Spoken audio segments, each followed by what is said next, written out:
Welcome to Negotiating Happiness, the show that helps you find happiness, success, and balance in your work and life. I'm Adriana, your host for this journey into entrepreneurship and personal growth. We're broadcasting live on 107.7 and 105.3 FM in New Orleans as part of the United Public Radio Network.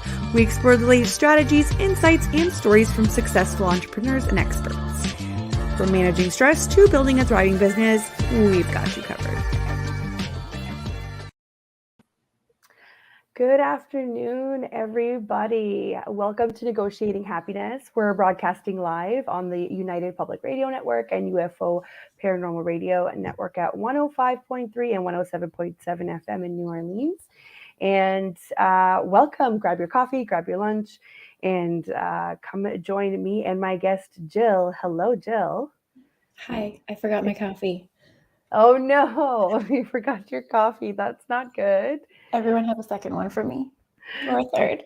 Yes, or a third. Or if you're me, Coke Zero. Coke, please sponsor me because I drink way too many of these. So we are on episode 6, and we decided to name it Work Less to Scale Faster. So I'm so excited for Jill to share some of her golden nuggets of wisdom. I'm going to do just a brief intro here. Jill is not only my friend, she is also a client and a very successful business owner. So let me give you the more professional intro here. So who's Jill? She's a mom on a mission to retire her husband and determined to do so on her own terms while showing up every day as her true self. She believes in work-life integration and approaches everything with obsession-level commitment while maintaining balance. There's a space for spin class and red wine, gardening, pizza, green juice, 5 a.m. mornings, and staying up too late. Jill's clients and audience include personal brands, consultants and coaches, course creators, service providers, and e-commerce founders. So Jill is a brand and marketing strategist and a conversion copywriter. I have so much more to say about Jill, but I would like her to let us know a little bit more about herself. So hello. Hi. I'm like, you did it all. I don't have anything else to say now. No, that's a lie. So start off with something a little bit about you, something unique or quirky or special. Okay, I was trying to think for so long about like what is unique or weird or different or whatever. Like everything I do seems normal. So this was really hard. I asked my husband. He was like, I don't know, maybe that you're a mom. And I'm like, it's surprising that I'm a mom? What? And then he backtracked from that one. I think what he meant was that it's surprising that you're also a mom on top of everything else that you do. That's probably what he meant. But yes, so I got you, Nate. I got you. I thought that was funny. One of the things that I came up with was people are shocked to know that like when I was growing up, I was a competitive figure skater. Like I'm a gold level figure skater. I have won nationals before, but it's not shocking to me because like that's like the skills that I learned there really translated over into my business, like the discipline, the perfectionism, the waking up early and grinding and till you get it down to like a muscle memory or a habit. And then you don't need to grind so much anymore. Then it's just natural. So that could be shocking, but to me, it makes sense. It's not shocking. And I always talk about this, like if you have that quality of what an entrepreneur has, the entrepreneur quality, and you definitely have it. And it is not shocking to me to figure out that most entrepreneurs that I know have had some sort of athletic / competitive hobby that they did and enjoyed. And, you know, that definitely translates into it. I'm not surprised at all, but I did not know you did figure skating. So that's a new fact. There we go. Yeah. That's pretty cool. So tell us a little bit about what you do now. What do I do now? Yeah. All of the things. So my business has 2 sides to it. And it's weird explaining this to you because you know all of these answers, but I know, but our listeners don't. I know the listeners don't. It's always weird when you do things like this with people that you know. But for everyone listening, my business has 2 sides. There's the Done For You studio where we do copywriting, brand strategy, marketing, that kind of thing. We do everything for clients, totally done for you. Try to make it as easy as possible. Adriana helps making that process seamless, helping communicate with them. throughout their projects, whether that's like putting together brand messaging guides and websites and email funnels, email marketing, blogging, that kind of stuff. And then there's the education side, which I'm super excited about. It's a little bit newer. We call it the Biz Bar, and there's like templates and courses and just things for people to DIY these areas of their branding and marketing. Everything you should be able to implement in like an afternoon if you just like sit down and do it, or like there's one bigger course that will take you about 6 weeks to get through. But it's just like a well-rounded like hub, I guess, for copywriting templates, marketing resources, and that kind of thing. That's very cool. So tell us a little bit about how you started with all this, because you have built so much, and it's so easy to kind of say it all out loud, but there might be people that are, thinking about it or just starting out and they're like, wow, I am so overwhelmed. So tell us how you started out. I mean, like it's definitely overwhelming. My journey is like a little bit different than most because I've never had a real job. I've never kept a real job. That's what you should have started with, your unique quality. I love it. And by real job, like I worked in the service industry for 10 years, like serving and bartending, but I never like kept a desk job. I had one for 2 weeks, couldn't do it.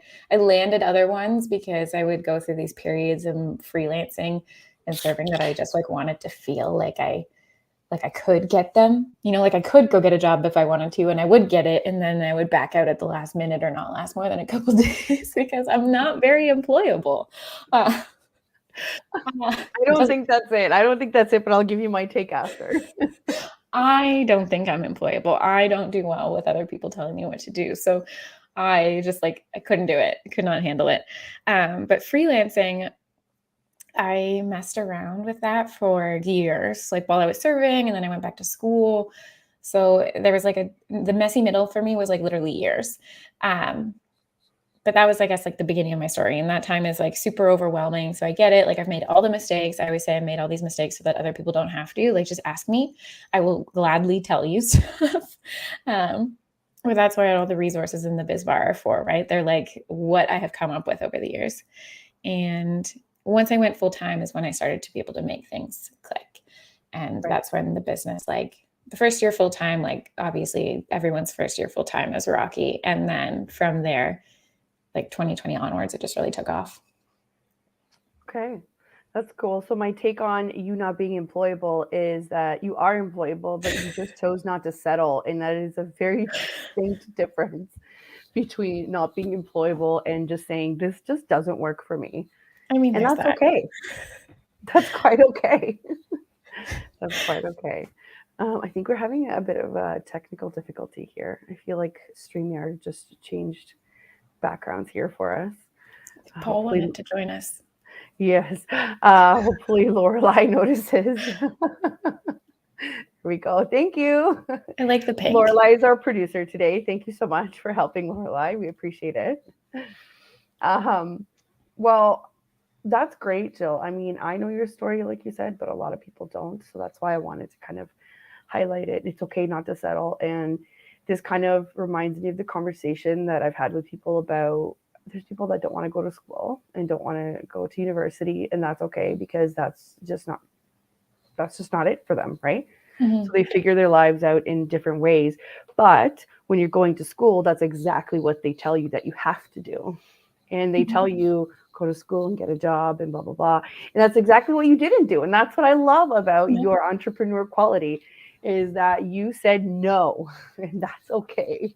I like saying no to things. You don't have to do anything that anyone says that you should do. Like, I don't know if I'm allowed to swear on this show, but I think you're fine. okay, It's fuck fine. the shoulds and just do what you want to do. Like that's how I like help our clients. Like that's kind of like the tagline of it. Like figure out how to build, grow, and scale your way. Like I don't want to just give people formulas or say this was what worked for me, so do this exact thing. It's what do you want? And how can we create a strategy and a plan to get there? Right. So what was that defining moment for you? What was it at the time? Maybe it seemed insignificant. So looking back at it, what was the moment where you were like, this is what changed everything for me? Mindset wise. I feel like there was like a series of small, like pivotal moments over the last, if we say like decade, like since I graduated university. Now everyone knows how old I am. I think I'm older. It's fine.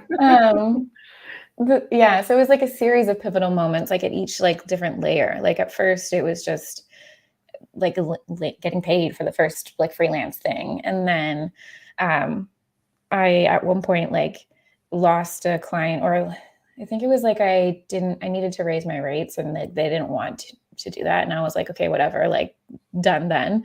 And that felt terrible at the time, but like everything came back double. And then that's a trend that I've noticed over the years, that every time something bad, quote, quote, bad happens, like it actually comes back double or way better. So that was one pivotal moment. And then like another one is, I talk about this specific story a lot throughout my like content that's going out, but like I had this meltdown one day. I cry a lot. I had this meltdown one day at like our kitchen table that we got for free on Kijiji, because we were like just new, you know, like young and just like trying to make ends meet and figure it out. And I was like so upset that I had to cold pitch for all my clients and just got these low paying gigs all the time. And I was learning so much. And I was like, I want everyone to come to me. Like, I don't want to have to cold pitch again. And within the year, like when I went full time, like 2019, I haven't cold pitched for work since 2018. Like 2019 was my first full year, like full time. And like, I didn't have to cold pitch for any of that. Everyone came to me because I put this like client attraction system in place and like tested, and the business has still grown through this. So I think that was a pivotal moment too. But then like, even since then, there's been more moments. Another one, mindset specifically, was I stopped calling myself a freelancer and started thinking of myself as a business owner. Like everything was different from that point on. Yeah. And there's nothing wrong with freelancer, but you have to find what works for you to kind of set that switch in your mind, right? To allow yourself to grow. So what are some of the strategies that you recommend for doing this without sacrificing like your work-life balance? So I think this is where like you get to decide what you want. Like some people don't want to have to like work less. I thought that like after having my baby, I'd want to come back to work like full time. And then the closer that I got to that due date, it's funny because you probably watched this progression actually happen. Adriana has been with me since like when I was pregnant, but like before baby. I thought that I'd come back full steam, and then I got closer and closer to him getting here. And I was like, wait a second, I don't want this. I have to figure out how to work less, but make more. And then it was like, okay, my return to work is only going to be very part-time. So I guess some specific strategies would be like, I think of it more like you have to come up with like, you have to learn what to focus on within these different categories, because I could list strategies and tactics till like all day long. But instead, if you're thinking of your business as like different buckets, then you can pick the strategies that you need to start with, or like the specific things that you need to implement. So with your brand messaging and marketing, it's super important to make sure that you actually have like a sales pipeline, and that your messaging is hitting with the right people, and that you have like a client attraction system. If you don't want to cold pitch, like you have a way of getting leads and traffic into the top of your funnel. And then you have a way of actually guiding them through that process to get onto your calendar. So that's like one bucket that you can look at. And then another one being like your systems and your processes and things on the back end. This is like, once you have those leads coming in on autopilot and those sales coming in on autopilot, then you can think of like, you'll have like space in your brain. You're not stressed about getting clients, and you can start to think about like, okay, how can I optimize and make things more efficient and free up more space for myself? So then that becomes a specific thing to focus on. Like, what systems do you have in place and workflows, and like, what can you automate and what can you delegate and what do you just not need to do anymore? I don't know if that helps, but like, just like thinking of it as buckets like that, and then you can choose what you need to focus on in that moment. Right. No, it makes total sense. And like, again, I'm familiar with your offers and courses and stuff. So a lot of this, it reminds me of the, I think the 4 steps to profit that you have right now on your 4 steps is like part of that. That's like learning how to position yourself and your messaging. Like, so that's like definitely like a place to start. So that's a free 4-day course that you can start anytime. And it's just on my website. You can go take it whenever. It's so important though. It's so important because when I remember when I first started, I wanted to do everything. Like I was like, I know how to do so much. I want to impart this knowledge. And I remember going through the worksheets for the 4 steps and going through the videos and just thinking, this makes so much sense. And you can still do what you want. But if you can't explain to your potential client what you do, it's a big problem, right? Because I would just say, oh, I could do that. I could do everything, but it wasn't very concise, right? So that would help people that kind of have an idea of what their offer is, but they don't have any clue on how to go about it to advertise it. Because you could have all those systems in place that you spoke about, but if you don't really have your message and your, I don't know, purpose, I guess, like what are you really marketing, right? Exactly. Yeah. So that's usually the place where I recommend people start, is with 4 steps, to like hundreds of people have gone through that course. I don't know if we like say the link or if it gets linked afterwards, but we can, yeah. It's on it's jillwise.com, I think, /4 steps, is it? /4-steps-2-profit. I feel like I need to like make that a better URL. We can link it too, yeah. If you just go to it'sjillwise.com, it's like at the bottom of the homepage. But yeah, that one teaches people how to like position themselves strategically instead of like saying, for example, me, like I could talk about when I first started, I'm going to write 500 words for you for your website. Well, that doesn't sound as valuable as I'm going to turn your website into a lead generation tool, and it's going to actually sound like you. And, you know, I can go on and on and on. So it's learning how to message, like how to talk about your message and your value and position yourself, really. So that's what that free starting point is. Yeah. You've got another free resource right now. What is it? We're doing a live webinar in a couple of weeks on May 17th. However many days it is. So it's like 10 days away. I was going to say, it's like less than 2 weeks away. So that's 90-day focus, free live webinar, no pitch. I just want to teach people. And that's actually going to help people figure out like what to focus on in these buckets, in these categories. So I have like a framework that I walk people through in order to build, grow, and scale their way. And it just helps them like identify like, okay, I'm at this spot in the journey. What is important to me right now? This is what I need to put all my effort into. And then I can go on to this next step and this next step. So it's like part webinar, part workshop, strategic planning designed to help you hit like 5-figure months in the next 90 days. Because for a lot of us, that when we're starting out like those 5-figure months, 10K months, like that is the goal. And I want to help people get there. So that's coming up too. That URL, same, it's jillwise.com/90-day-focus. Yeah, it's also on, I think it pops up on your website as well. Right? Yeah. I think that's a 6-figure schedule. I have lots of free things for people. I just like to teach. Many resources that people can use, and I recommend all the time. You talked about the biz bar. I love the biz bar because I mean, I know the back end, and the products that you have there have continuously, performed, which means that people find value in them and they still find them relevant, and they are what they need for their own business. So tell me who you target with those products. Who are your ideal clients?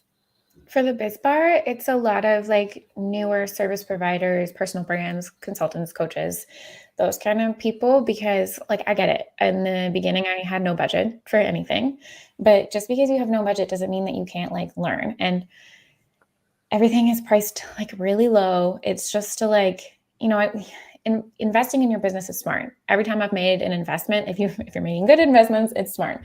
It's come back. So it's like trying to balance both sides of that, like putting in effort and resources into something, but then also getting a ton back. And I designed all of these to be like bite-sized, easy, actionable, so that they can implement them quickly. Because when we're just starting out, we're overwhelmed. We mentioned this already, and we just like don't know where to start or like how to do it. And you just want someone to tell you what you should be doing.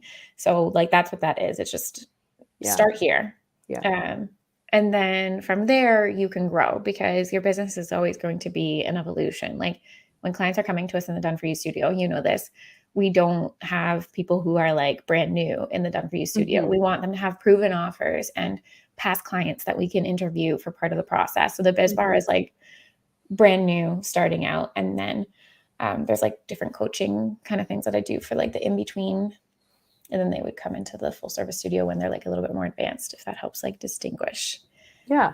Yeah, it's such a nice balance too, because you do have a lot of free resources, and they're not just like your typical one-page worksheet that you get from a lot of providers. Like these are, you've put the work in. There are instructional videos and templates and worksheets, and just even the instructions. Like Jill really takes you step by step. Like it's exactly what she said. You don't know what you're supposed to be doing. Those free resources will literally tell you step by step on how to get to a point where you're like, okay, I'm comfortable now in my own shoes, right? Mm-hmm. Yeah. I think it's so frustrating when no one, like when people like gatekeep this information. Yes. Like, yeah. For sure. But I also have, I've spoken about this in one of my other episodes. I also have virtual assistants that DM me and want to know absolutely everything. And they want like, all kinds of chats and meetings. And I've done a couple, and I've met some really wonderful people. I've helped a few too. I've given them, like what worked for me. It might not work for you, but it might, usually my advice is like, make a website. You need a website. Mm-hmm. Like first and foremost, you need a website kind of thing. But now I'm so busy that I feel terrible, but I can't just give everybody all of their answers to the questions, right? So I am gearing towards like maybe making a couple freebies for virtual assistants, just kind of like as a thank you or as a help in the industry, right? You kind of have to. I appreciate that these people go out of their way to get the information, but I find that using tools like yours are a way more effective way of growing your business rather than just asking somebody, tell me what your offers are and how much you charge and where you get your clients from. Do you know what I mean? Yeah, like the pick your brain requests, like we should all have some like respect and boundaries for sure. Yeah. It's just balancing that with like still wanting to be helpful and understanding that when you're new, like dropping thousands of dollars on a course is not it. So it's not to say that like some of those have value. I've paid for those too, but like finding like the BizBar has offers for people that are at the right spot, and it's like that the information that they need at that spot. So that's what I'm trying to do. For sure.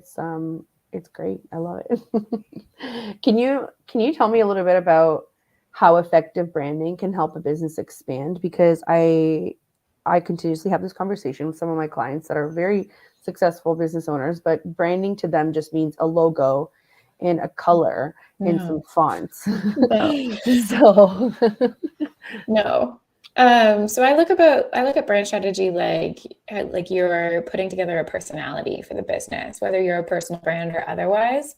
Like the Jill Wise that you see online, it's me, but it's like the parts of me that are strategically curated to align with my target audience, because not everybody needs to know absolutely everything. That would be impossible for me to share. Like you can't write an entire human being on an about page, right. But also it's not relevant for you to know absolutely everything. So just picking out those parts. And if you're not a personal brand, you can do the same thing too. And when you do that really well, then you can connect your customers and your ideal clients in a much more authentic way, because it's really genuine. It's human to human. Businesses are just like humans talking to humans and helping them. And sales and marketing is just matchmaking.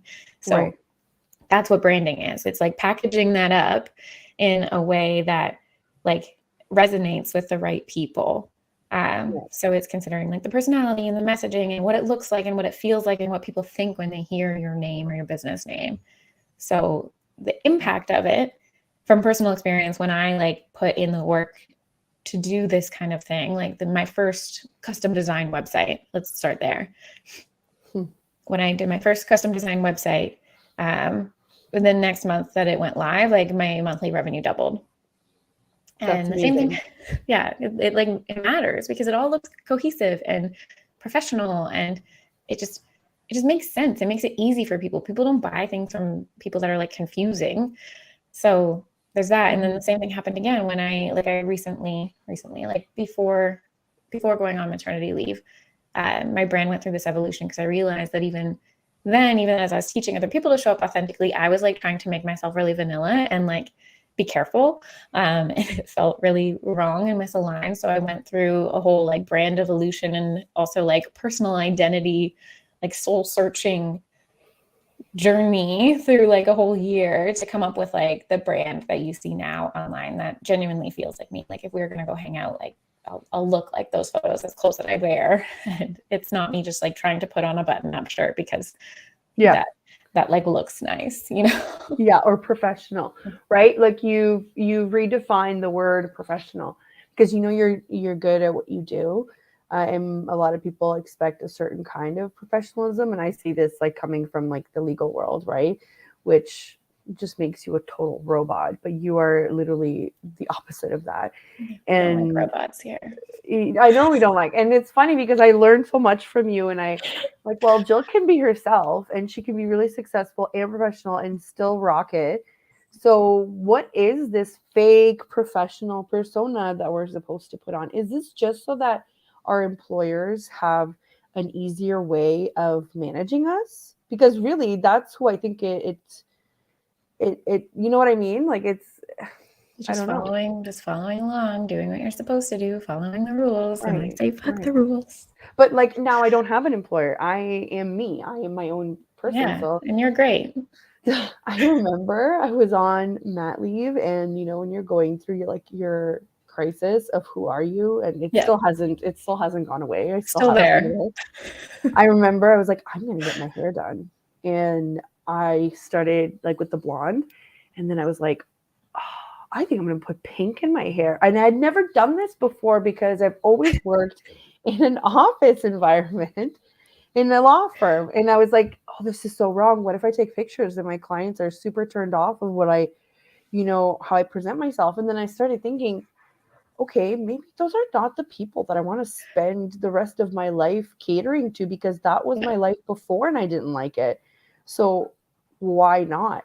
Right? That's it. You get to decide who you want to work with. And when you pay attention to branding and you do it well and right, then you're going to attract people who align with your values, because they're humans too. And then they won't care if your hair is pink because they probably like the pink hair, or they just don't care about it because that doesn't matter to them.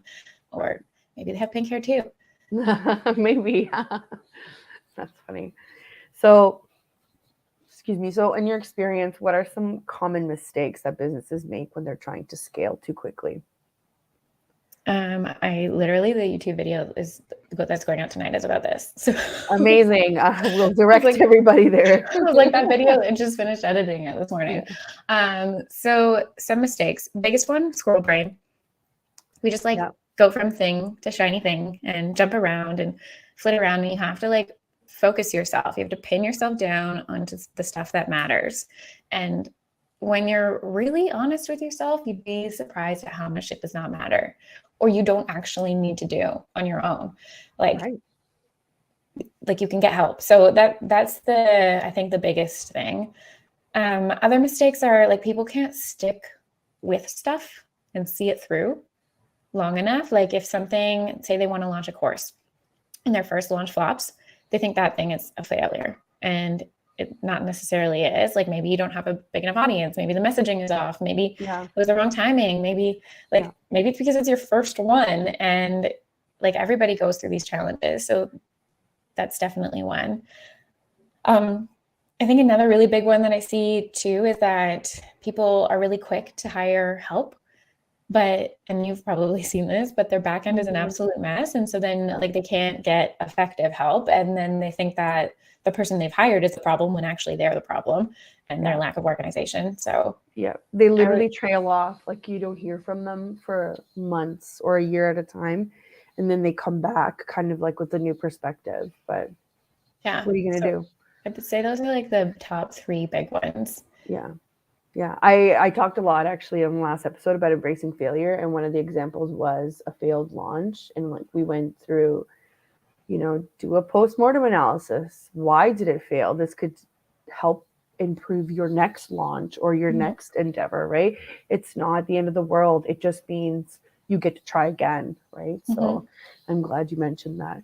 And I mean, you've had so many launches, right? Like you have so much experience with this.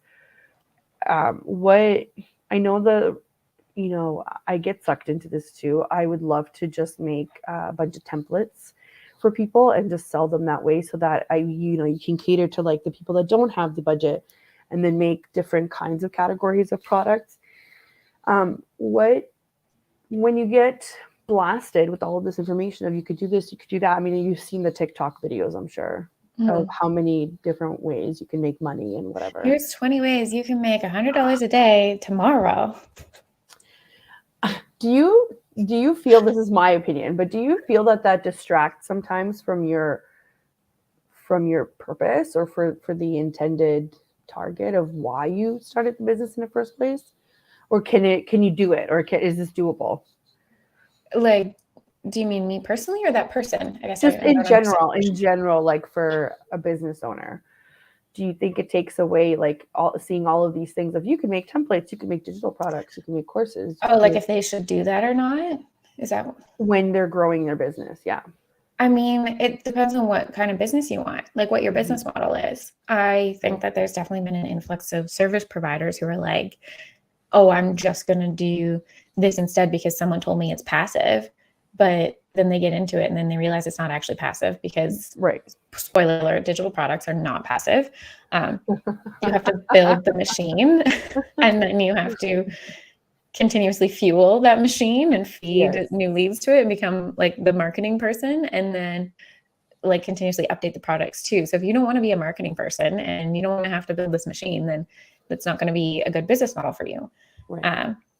But if that's something that you want to do, then it's definitely like I've seen it happen. Like it's definitely an option. It's just you have to be clear on what your vision is and honest with yourself, because the number of people that I've seen who say they're building a template shop or building some kind of digital product, and it's been years and they have not done anything. I'm not calling you. Hi, that's me. I'm not calling you out. But like, just have to be honest with yourself. Like, do I actually want that? Or are there other ways to scale? Like, are there other ways? Because what people think they want is to work less and make more. Yeah. And this seems like the easiest route because you might not need a huge team on the outside. Maybe you can be a little bit leaner, but you still need help. Like, you can't do it alone. And it's like pretty advanced stuff. And you just need to be like really clear on your vision if you're going to stick with it. Yeah. And this advice is coming from someone like you who is pretty techie. I know you don't consider yourself techie, but you are pretty techie and you use your resources. And I talk about this to my clients a lot. I'm like, there are so many platforms out there that could help you, but because you think it's overwhelming to even start with one, you put in your hours instead of letting tech help you with it. Right. Mm-hmm. But I'm really glad you mentioned the whole, you think it's passive, but it's not passive. That's kind of like the perfect message out of that. It's like, okay, it might be passive on the sales side, but the marketing side is like full force. It's still a business. You still have to do stuff. Yeah. And then like other ways, like day reservations and week-long projects and stuff like that are really popular right now too in the service industry. And like those could potentially be different, better ways for some people to grow and scale up more. And maybe they make more sense. Like if you're not a marketing person, do you really want to be showing up on Instagram every single day selling your stuff? Or do you want to do something else that you can be more behind the scenes? Right. Okay. So we're halfway point here. We're just going to do a quick station ID. So for those that are just tuning in, you're listening to Negotiating Happiness. I'm your host, Adriana. My guest today is Jill Wise from itsjillwise.com.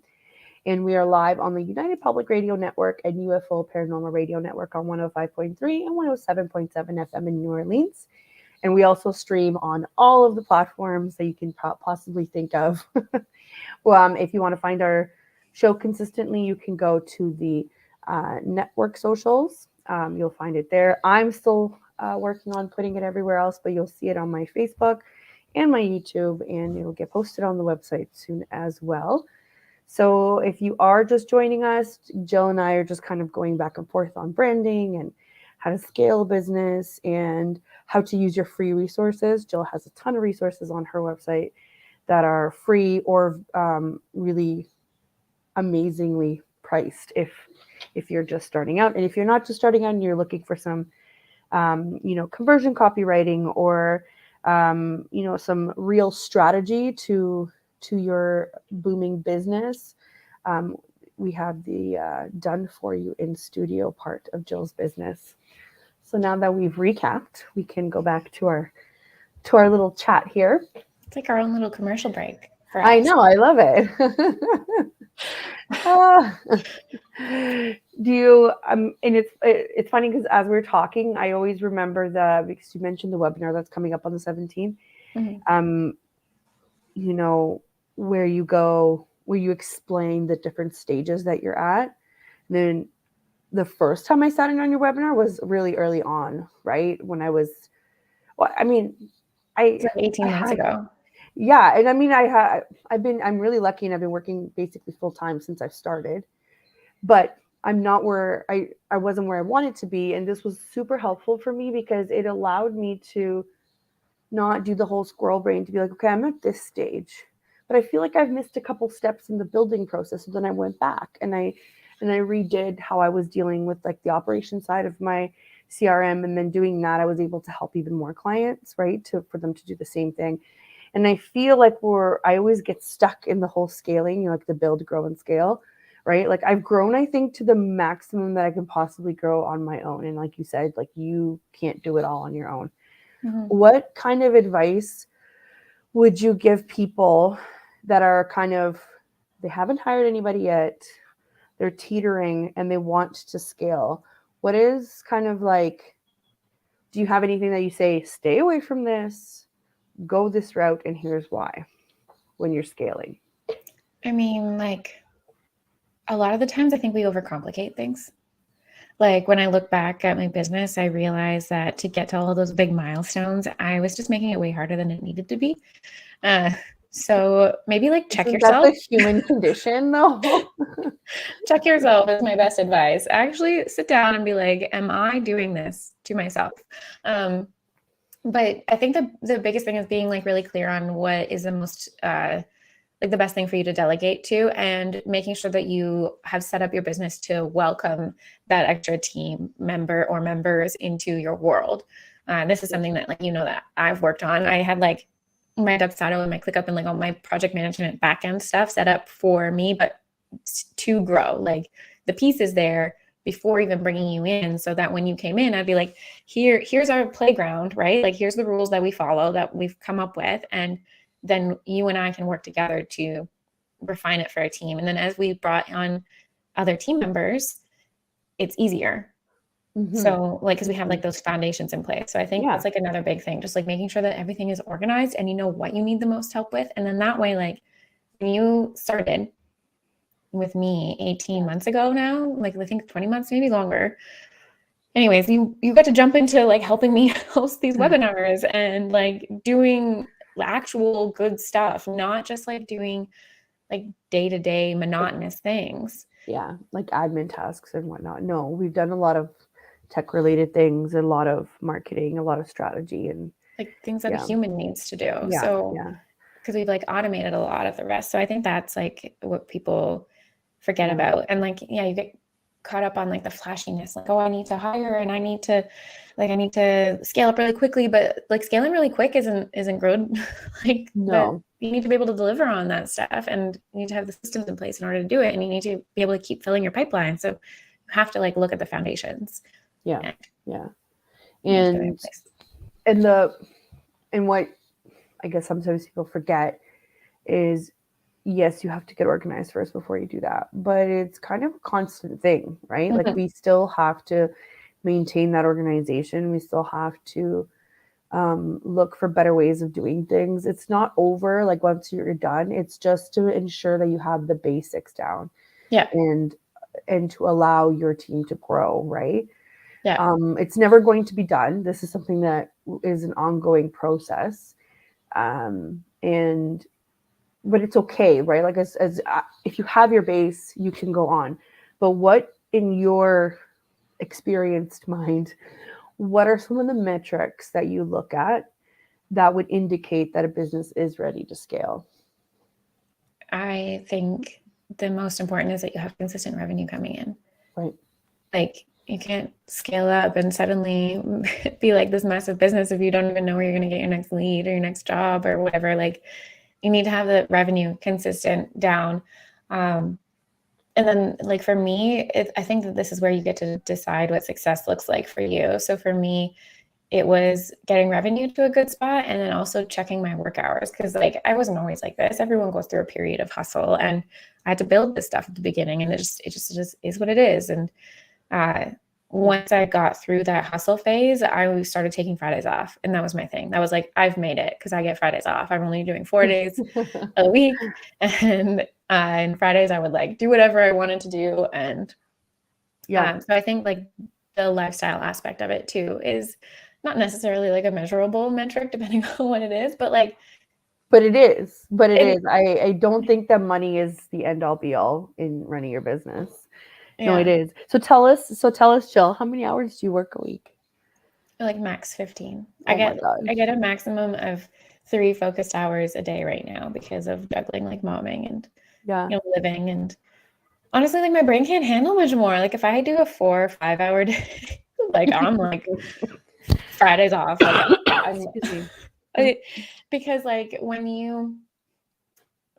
we just like mess around a lot when we give ourselves more time. Like there's some sort of law to this. I think they used the word to me before, but like if you give yourself 8 hours, it's going to take out 8 hours. If you give yourself 2 hours, you could probably get it done in 2 hours. My phone sits across the room from me. Like I just focus. When I say focus work, it is in the zone. Don't talk to me. And the talking stuff can come outside of that. So I'll still like communicate with you or the writers or clients from my phone outside of it. Yeah, but that's amazing that you're working 15 hours a week. I think that's, dream goals for a lot of people. I definitely don't work 15 hours a week. That's fine. But I think first of all, I think I get great advice. I just don't follow it, right? So yes, I remember saying you got to like block your time and just do like 2-3 hours at a time. But I give myself 8 hours and I end up getting distracted with so many things. Partly I think it's ADHD, but that's like a whole other like episode that we can dive into, right? But it is true. And I love that I could hear it for somebody else too, to be like, give yourself less time, you'll probably get more done. Mom speed is real. Mom speed is real. Just like focusing. Yeah. That's and when you know what you need to work on and you eliminate the decisions, that makes it easier too. Yes. But I'll say this. It's like I have this imaginary thing in my head of all the service providers that are like me that still provide things hourly. I hear you because you're selling your time instead of selling your expertise or doing, the bigger picture work, the project or whatever it is. And sometimes it's hard to put in. I know, I'm there. I'm right on that track. So I see how you do it, right? With your projects, with everything else. And then there's me, I have like 1 foot in there and then 1 foot still on like the hourly train. So it is really hard to be like, I work 3 hours a day. It's like, oh gosh, this is how you.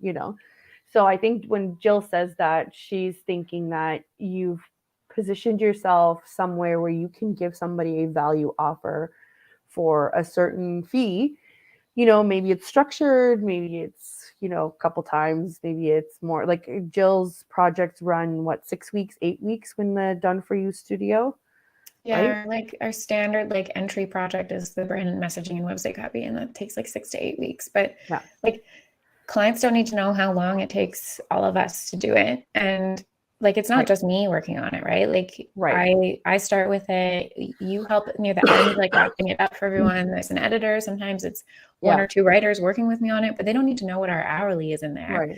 They just want to see the finished product and know that that's going to produce results. So like I get it, like everyone starts somewhere, and it's just like this is part of the process. This is part of building and growing something that's sustainable long term. Yeah. And that's why it's really important to do the whole brand messaging thing and defining what your offers are, because now I'm at the point where I could package something up for somebody. So even if I am working hourly or whatever, I can then say under these hours, I'm able to do the following consistently, either weekly, monthly, whatever it is. And it does help because I do talk to my clients all the time. I was like, some weeks it might take 2 hours longer, but then the next week it might take 2 hours less, right? Like it just, as long as you keep track and you're honest with yourself, with your clients, it'll all work out. So it's value-based pricing versus like hourly. Right. Which I'm like one leg in, one leg out. It's okay. You'll get there. I'm getting there. I'm getting there. But I mean, I feel like a lot of people can relate. Like a lot of, I've taken this like OBM kind of pathway, but I still do some virtual assisting, like the actual doing of the things. And a lot of virtual assistants, I am sure, will say to you that it's very hard to do value based pricing because they're kind of stuck on my value is in my time, right? Mm-hmm. I was stuck there for a while too because they think that your client's not going to value you. For me, to be honest, it was easier because I've worked with the same clients that I started with, Mm-hmm. right? Like it's very continuous. We have a relationship now. So when I brought it up to some of the other clients, they were like, yeah, that makes sense, right? It was easy because they've seen the proof in the work. Yeah, but that's where like some people probably don't mind hourly. Like some people might not want, and that's where like everyone gets to decide. Like if you don't want to do the 5-figure months, 6-figure years, if you don't want to do any of that, like don't do it. Just do what works for you. Yeah, for sure.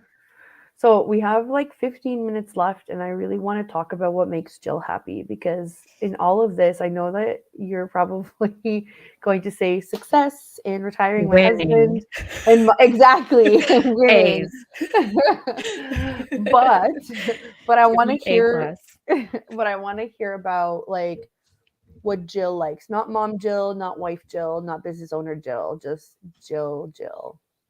I mean, like, this is honestly still a work in progress. There's a running joke between my friends of like, what are my hobbies? I went through a period of time where we were like trying to figure out what my hobby was. I was like, is it watching hockey, or like do I like watching hockey, or do I like just like the party aspect of the hockey game? Or like maybe I'll try this as my hobby. That's funny. Honestly, right now I like now that it's nice out, like I can get back out in my garden, which sounds like kind of lame, but homesteader goals. Please refer to me as Farmer Jill only when I'm clocked out from work. I have like all of my seed starters that I'm like looking at right now. I think there's like 30 little vegetable plants in front of me in my office right now that can go in the garden soon. So that's one. Yeah. I want to see updates. I love it. I love when I see you in the garden. Some of them are thriving. And I got a greenhouse that I'm going to try to set up today.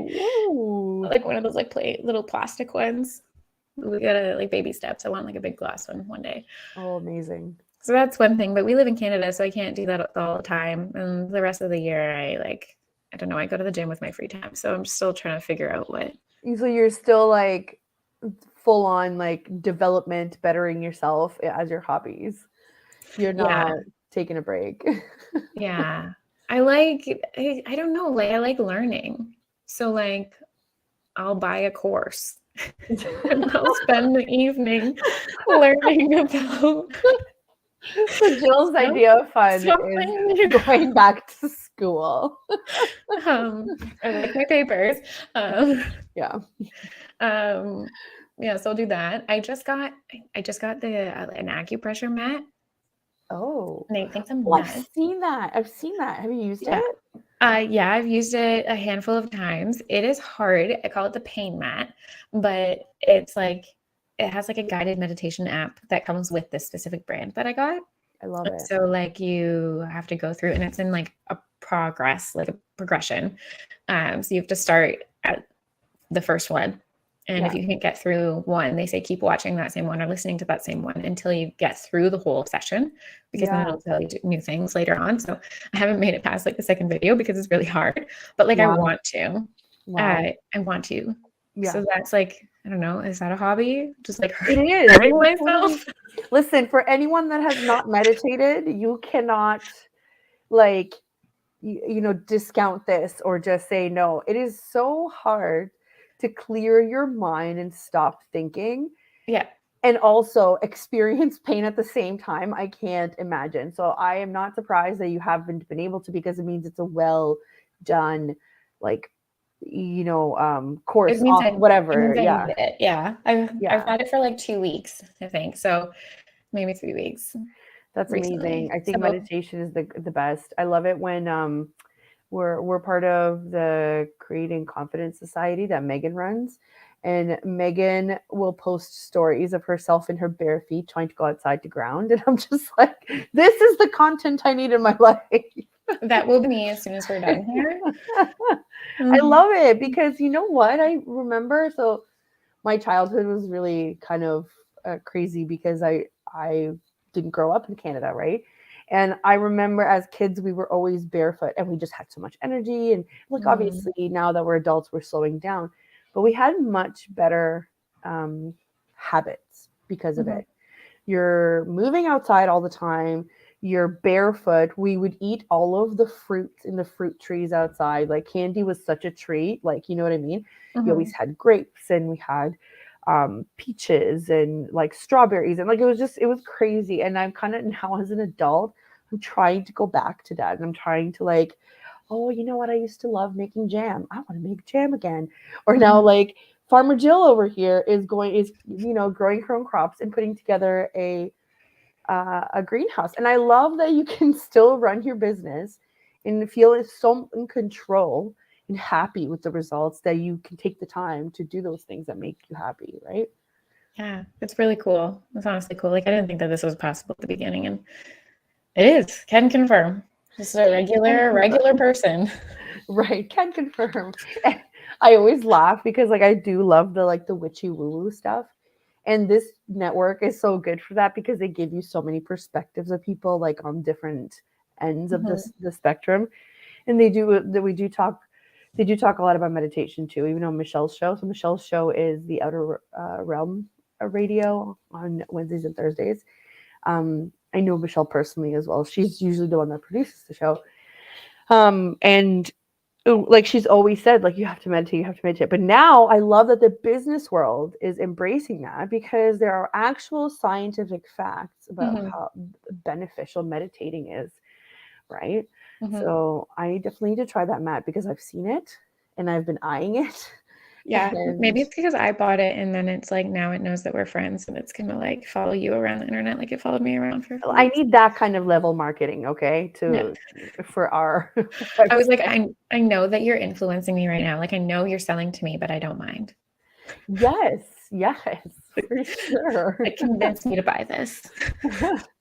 But it's a good idea. I love it.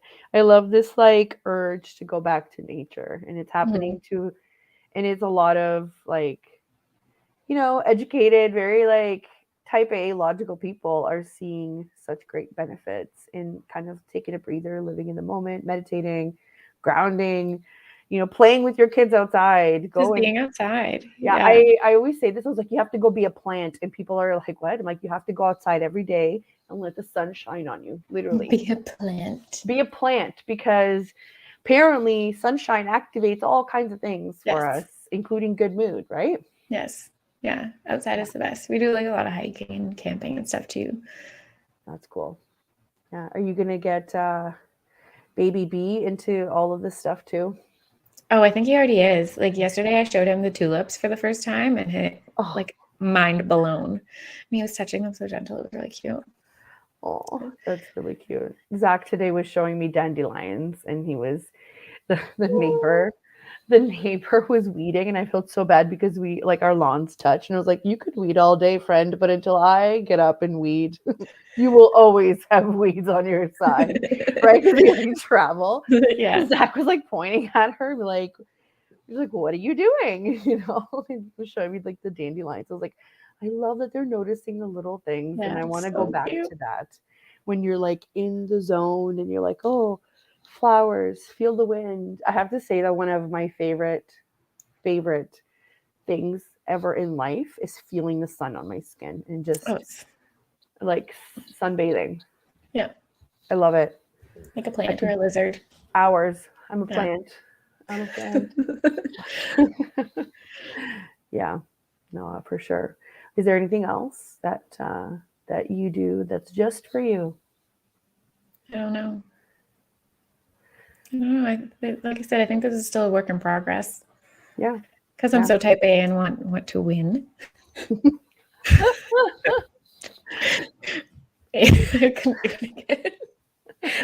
you still do spin classes at 5 a.m. for fun? Not at 5, but I do them at 5 p.m. now. Oh my God. Even so. Like I love my 5 a.m. mornings, but like when the baby's up at 5 and I have to like get him back down before I can go, just my mornings are hit and miss.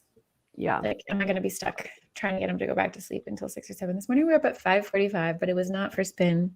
So I go at 5 p.m. now.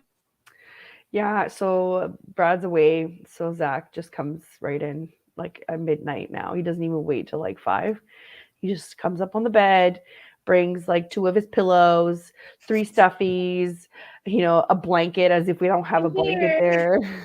I'm here, sleepover. Literally just opens the door and there he is. Mom. Yeah, it's wild. He doesn't even say anything anymore. And he's such a little person now, and he just goes to the bathroom by himself. He doesn't even ask me, like, unless he needs assistance, right? But it's wild to me. Crazy. It's crazy to me that you're still able to be up at 5. I cannot. I like being awake when the world is not. Like, nobody wants anything from me. That's me at night. That's me at night. Oh, I'm too tired at night because I've been up so early. Right. Well, we're coming to an end here, and I just wanted to remind everybody, if you guys want more of Jill's nuggets of wisdom, the webinar is happening on May 17th. You could go to itsjillwise.com and sign up there. It's completely free. Highly recommend, especially if you're kind of like at a crossroads with where your business is at, or if you just need some guidance or a refresher. I've had some of my clients take your webinar before and they loved it. And what else? You've got, if you are interested in actually seeing how Jill's week works, she does have this resource on her website that gives her actual calendar in there to show you how she makes it work with 15 hours a week. It is like everybody's dream goals right there. It's called the 6-figure schedule. You'll also find it on her website, and I believe there's a pop-up that comes up right away for it. Yeah, or it's like the /6 schedule Yeah. 6-figure schedule. I have included in our summary of the episodes, there's the host links and guest links. So on the guest links, you'll have Jill's website, her Instagram, Pinterest, LinkedIn, and TikTok. I highly suggest you also follow Jill on Instagram. You will get notifications if she posts blogs or YouTube videos. And you said there's another one coming out, right? Yeah, YouTube goes live on Monday and Thursday. So there's another one out tonight at 8 p.m. They always go live at 8 p.m. because I watch YouTube late at night. Yeah, for sure. And also that gives me the whole day just in case our day gets derailed over here to get it up. Gotcha. Yeah, no, that makes sense. So you can follow her on Instagram as well if you are a social media person. And you will be able to find this replay on my Facebook, my YouTube, all of the network platforms. We're doing really well on SoundCloud. So if you are more of in a podcast mood and you want to put us on while you're driving home, that's probably a really great way to do it. And yeah, thank you so much, everybody, for listening. Thank you so much, Jill, for coming. I always love picking your brain. We have very fun conversations. I hope you go outside and be a plant today. I will. And enjoy it. And we'll do a quick station check-in right now. So again, thank you all for coming in. Thank you, Lorelai, for producing and for coming into the chat room. And a big thank you to the United Public Radio Network and UFO Paranormal Radio Network. Next week, join us again on Monday at 12 CDT or 1 Eastern time. And yeah, I think that's about it. And we'll see you next week.